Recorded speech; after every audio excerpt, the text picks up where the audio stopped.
Hi everyone, तो कैसे हैं आप सभी। स्वागत है आप सभी का मेरी यूट्यूब चैनल पे।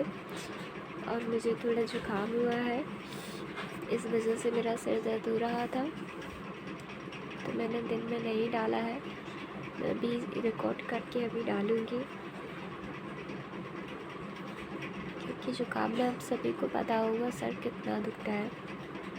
तो अभी हमें यहाँ से पढ़ना है। सटन और बोवेरी ने तर्क प्रस्तुत किया कि क्रोमोसोम युग्म का जोड़ा बन जाना या अलग होना अपने में ले जाए जा रहे कारकों के विसंयोजन का कारण बनेगा। सटन ने क्रोमोसोम के विसंयोजन के ज्ञान को मेंडल के सिद्धांतों के साथ जोड़कर वंशागति का क्रोमोसोमवाद का सिद्धांत प्रस्तुत किया।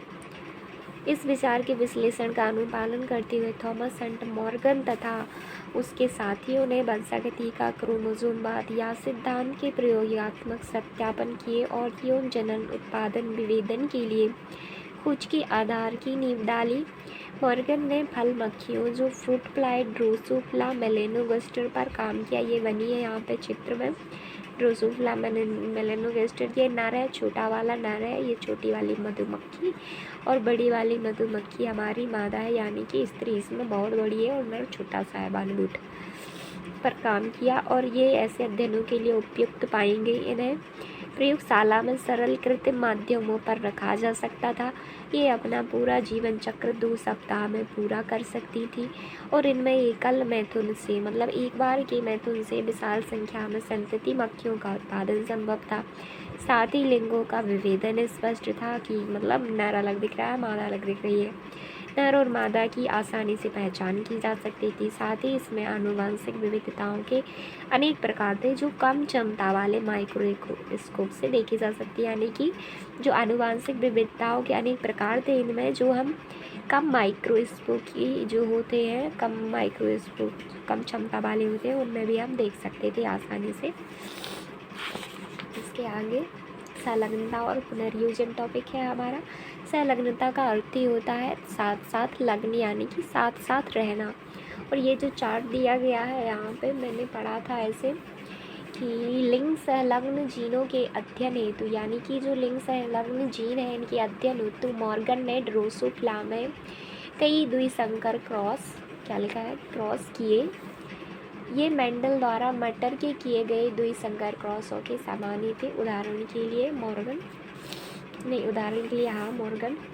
ने पीले शरीर और श्वेत आँखों वाली मक्खियों का संकरण, यानी कि पीला शरीर और श्वेत आँखें, यानी कि पीला शरीर है और सफ़ेद आँखें, यानी कि ये पीला और श्वेत, यानी कि पीला शरीर श्वेत आँखें है, ये जीन है वाली मक्खियों का संकरण उन्होंने भूरे शरीर और लाल आँखों वाले, लाल आँखों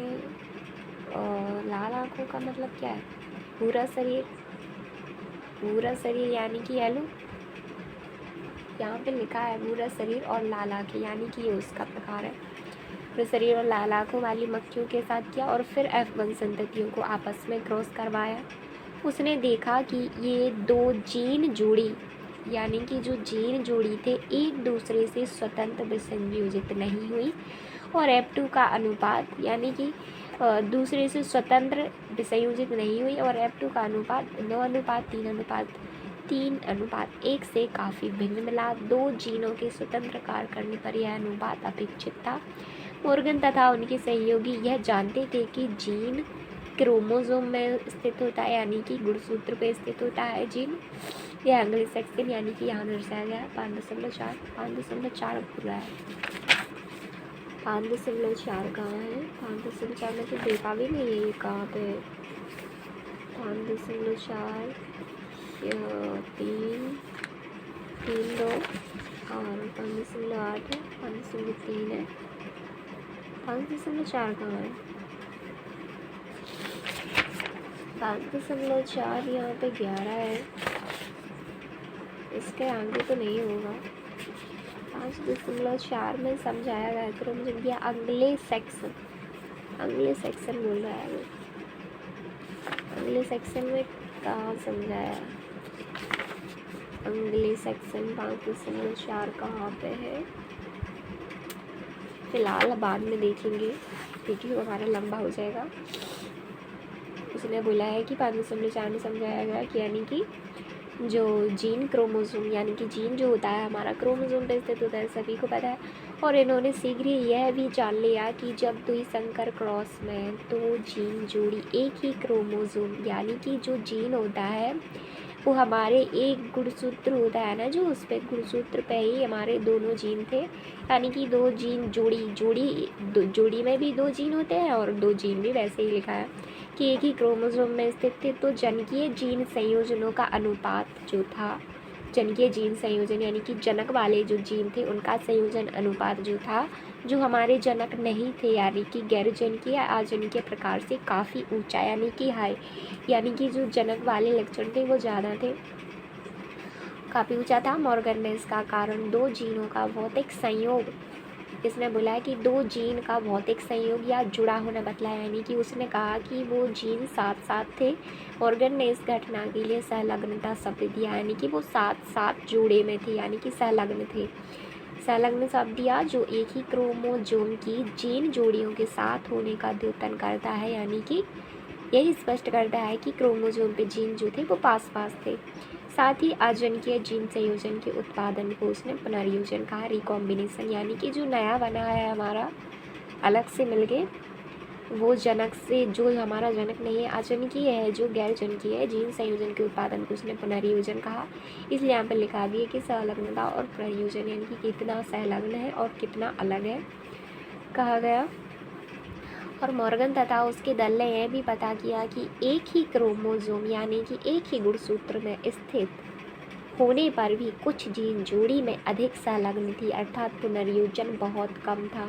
यानी कि अगर जीन पास पास थे तो हमारा पुनर्योजन बहुत ही कम हुआ, यानी कि एक दूसरे के विपरीत है, यानी कि संलग्नता थी उसमें ज़्यादा तो पुनर्योजन बहुत ही कम हो पाया क्योंकि वो अलग ही नहीं थे। और उदाहरण के लिए उसने पाया कि श्वेत और पीली जीन जोड़ी में, जो श्वेत और पीली जीन जोड़ी थी ये वाली शायद नहीं, ये वाली पीली और श्वेत जीन जोड़ी में संलग्नता अधिक थी, यानी कि हाँ यही वाला प्रकार बुलाया था ये वाला। और इसमें पुनर्योजन कम था, यानी कि ये लिखा है 98.7% और पुनर्योजी संयोजकी 1.3, यानी कि जन के प्रकार का जो लक्षण था वो ज़्यादा था क्योंकि इसमें जीन साथ साथ थे और इस वाले में कम थे। इसलिए मतलब यह अजनकीय है, पुनर्संयोजी बना है ना हमारा नया वाला प्रकार, तो इसमें कम ही बना है क्योंकि ये दूर दूर होंगे 1.3%। जबकि श्वेत और लघु पंख जीन, यानी कि अब शायद ये इस वाली की बात कर रहा है, श्वेत और लघु पंख वाली जीन का पुनर्योजन 37.2, ये वाला है ना जो हमारा 37.2 लिखा है, और इसमें जनक का प्रकार 62.2%, यानी कि इसमें 50% से कम बना है। और ये जनक का प्रकार जो है 50% से तो ऊपर ही पहुंच गया थोड़ा, लेकिन इसमें जनक के लक्षण भी कम हो गए क्योंकि यहाँ पे जीन देखिए दूर दूर है और यहाँ पे जीन दूर दूर है, तो संलग्नता वैसे भी कम होगी और एक दूसरे के विपरीत तो है। 37.2 था अर्थात इसमें संलग्नता कम थी, यही तो मैंने बोला है कि संलग्नता उनमें कम थी, यानी कि जीन पास पास ही नहीं थे तो संलग्न नहीं थे, वो संलग्न नहीं थी तो उसमें जनक का प्रकार ही कम आया और पुनर्संयोजी भी थोड़े बढ़ गए।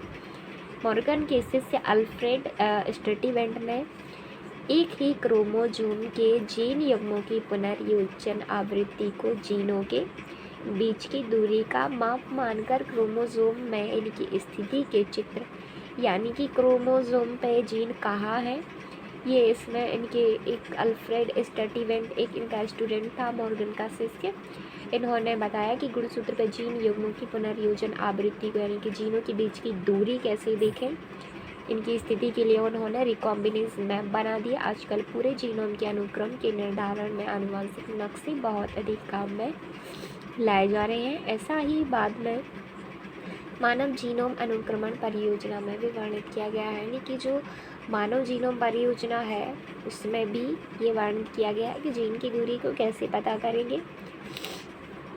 आपको कितना समझ आया? मैंने तो सर से पढ़ा है, उन्होंने एक एग्ज़ाम्पल लिया था कि जैसे आप मान लीजिए कि क्रोमोसोम पे, मतलब क्रोमोसोम जो है हमारी, जैसे स्कूल में बच्चे होते हैं और बच्चे टेबल पे बैठते हैं ना, वैसे ही आप टेबल को गुणसूत्र मान लीजिए और बच्चे जो उसमें बैठे हैं वो जीन मान लीजिए। अगर जीन पास पास यानी कि बच्चे पास पास है, संलग्न है, तो उनका प्रकार यानी कि वो प्रभावी है, मतलब ज़्यादा प्रभाव है उसका। और अगर वो दूर दूर है तो वैसे भी संलग्न तो नहीं है वो, तो उनका प्रकार भी कम आया, यानी कि यहाँ पे वो दिखाया गया। और साथ साथ थे तो जनक का प्रकार ज़्यादा आया, पुनर्संयोजी कम बने हैं। और यहाँ पे दूर दूर थे तो पुनर्संयोजी भी उन्होंने बना लिए, यानी कि 37.2 तक पहुँच गए। यहाँ पे 1% थे, 1% और यहाँ पे 32.2% थे। यहाँ पे इतनी से ज़्यादा हुई क्योंकि सहलग्नता और दूरी, यानी कि जितनी ज़्यादा सहलग्नता होगी उतनी ही दूरी कम होगी, और जितनी ज़्यादा दूरी होगी उतनी ही सहलग्नता कम होगी। यहाँ पे यही केस है, विपरीत है एक दूसरे के। सो आज का वीडियो यहीं तक। कल पढ़ेंगे हम बहुजीवी बंसाकृति। और आज के लिए थैंक यू। आपको कितना समझ में आया? अगर आपको नहीं समझ में आया तो आप जिस भी टीचर से पढ़ते हैं आप पहले उससे समझ लीजिए, और फिर मैंने अपने हिसाब से, मुझे इतना ही समझ आया और थोड़ा कम लगेगा तो मैं फिर से पढ़ लूँगी। तो आज के लिए थैंक यू।